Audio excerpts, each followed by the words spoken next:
Hey folks, welcome back to CRS in 3 minutes or less. We're going to start off right out in front of the building here, middle school science class. See those two white markers in the ground? That's about 10 meters apart. And Usain Bolt can run that in 1.2 seconds on average. So here is what it looks like. Here's what it looks like speeded up double time. Still didn't make it. Sorry, stopwatch doesn't lie. Here we've also got some science class here in the high school. This is physical science. Those are atom structures there, folks. Working on, I don't know what all they're working on there. Probably trying to harness the power of the atom. I'm sure they'll use it responsibly. Middle school as well here. Speaking of the power of the atom, it's amazing to think that the Egyptians built those pyramids, made all that artwork, everything, didn't even understand the concept of zero. Pictograms, all of that. I don't know who all they consulted, but that's pretty good work. Yeah, I don't know if the Bengals were consulted or not. Speaking of which, rock bands know a lot about travel. Here, also coming out of middle school social studies, we've got some state capitals. I'm assuming a lot of places. Hey, Madison, Wisconsin, place my birth right there. Carson City, Nevada. I went to elementary school there as well. Just got a ton. Unfortunately, nobody ever picks Delaware. I agree.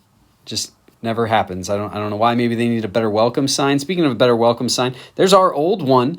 The ag department's working on a new one. This is some of their recent handiwork. I'm kind of excited to see what comes out of there. I think it might be great. Just like this work here coming out of the ELA 1 class. This is Queen Mab from Romeo and Juliet, I believe. I have to kick it in the Wayback Machine to even remember that story. I think I read it as a freshman, which is standard procedure. This is coming out of ELA 2. They're reading Night, which is much less enjoyable story, but just as important.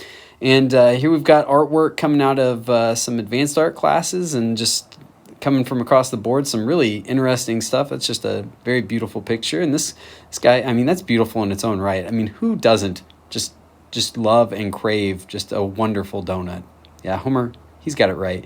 But nothing compares to this. This is my number one of the week. It's hauntingly beautiful. It's wonderful. It's making me hungry.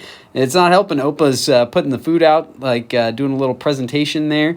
It's good stuff. And that takes us to the end here. The last thing I want to talk about, flour sack babies. You know, it's just a beloved project. We hear about it every year. Oh, yeah, it's so cute. They dress them up, and then they carry them around and take them. But there's a darker side to this that I discovered this year. You know, those heads and those arms, they come from somewhere, people. That was too. It's a bit horrifying, right, to know that we're dismembering dolls to make flour sack babies. I can't look at any van again and ever be trustworthy. I don't care how pretty it is. Just can't do it.